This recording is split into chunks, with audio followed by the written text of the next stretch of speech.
Hello everyone. In this video, we are going to discuss the second part of the essay Historical Text as Literary Artifact by Hayden White.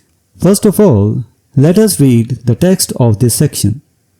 Now, many of these questions have been dealt with quite complemently over the last quarter century by philosophers concerned to define history's relationships to other disciplines, especially the physical and social sciences, and by historians interested in assessing the success of their discipline in mapping the past and determining the relationship of that past to the present.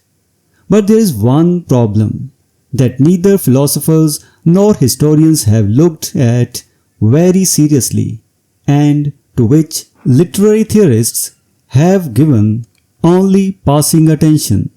This question has to do with the status of the historical narrative, considered purely as a verbal artifact purporting to be a model of structures and processes long past and therefore not subject to either experimental or observational controls. This is not to say that historians and philosophers of history have failed to take notice of the essentially provisional and contingent nature of historical representations and of their susceptibility to infinite revision in the light of new evidence or more sophisticated conceptualization of problems. One of the marks of a good professional historian is the consistency with which he reminds his readers of the purely provisional nature of his characterizations of events, agents, and agencies found in the always incomplete historical record. Nor is it to say that literary theorists have never studied the structure of historical narratives. But in general, there has been a reluctance to consider historical narratives as what they most manifestly are: verbal fictions, the contents of which are as much invented as found and the forms of which have more in common with their counterparts in literature than they have with those in the sciences. Now let us discuss this paragraph. First section, Revisiting the Nature of Historical Knowledge. Over the past 25 years or so, many serious and thoughtful attempts have been made to understand the nature of historical knowledge. Philosophers have tried to define how history relates to other academic fields, especially the natural sciences and the social sciences.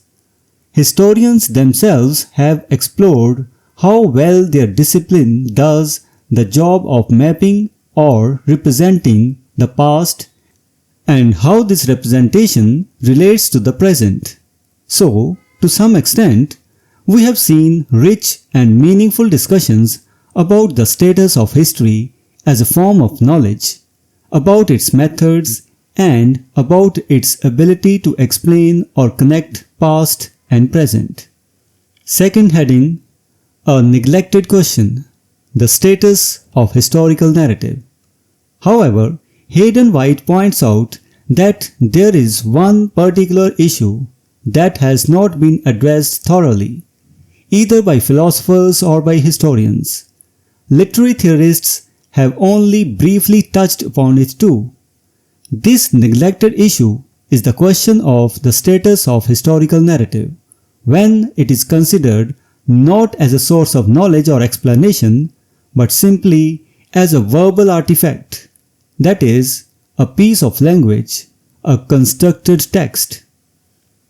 Third section, History as Literary Creation, not just record. To understand this, White invites us to look at a historical narrative not as a neutral or scientific record of events, but as something closer to a literary creation. A story, a form of writing. Historical narratives describe things that happened long ago, things we cannot test through experiments or observe directly today. Because of that, we have to rely on written accounts, and these accounts are always shaped by language, style, choices of inclusion and exclusion, and by the form of narrative itself. Fourth section. Historians acknowledge the limits of their work.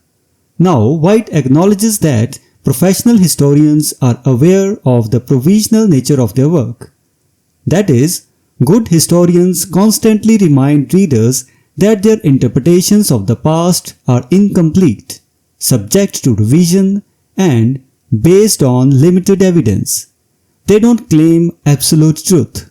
They know their characterizations of historical agents and events can change with new evidence or better conceptual tools. Fifth section.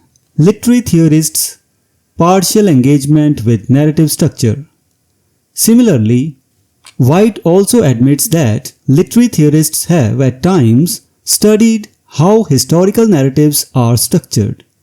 But overall, both fields have shown a reluctance to fully embrace a more radical idea that historical narratives are in many ways verbal fictions.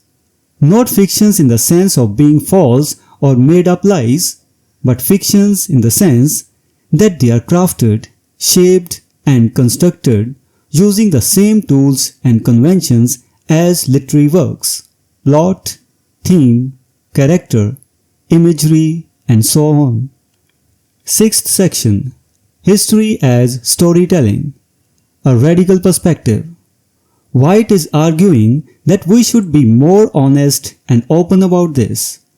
When we read history, we are not just reading facts or reconstructions of facts.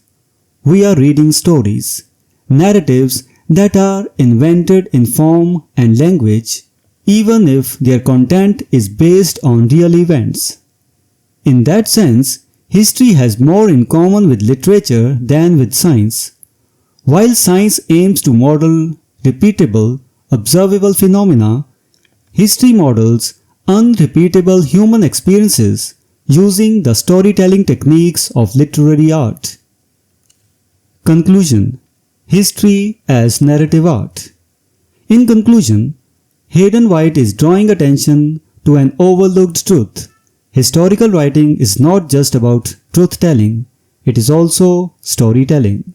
Historians craft narratives that are shaped by language and literary form, and these narratives should be studied not just for what they say about the past, but for how they say it.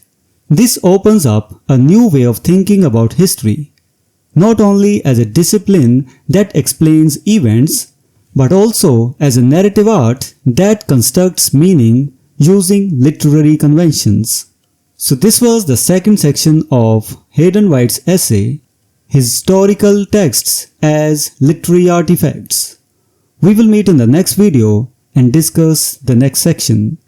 Until then, goodbye and thank you.